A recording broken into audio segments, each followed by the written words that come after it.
ಹೊಸ ಮೈತ್ರಿ ಹೊಸ ಬೆಸುಗೆ ಕಲರವ ಮಾಡಿ ಕಾಡಿದೆ. ಹೊಸ ಮಾತು ಹೊಸ ಮುತ್ತು ಹೊಸ ಮಾತು ಹೊಸ ಮುತ್ತು ಬದುಕಿನ ತುಂಬ ತುಂಬಿದೆ.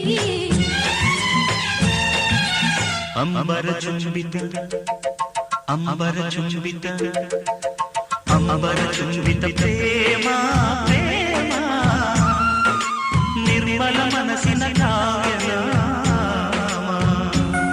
ಇದು ಕವಿ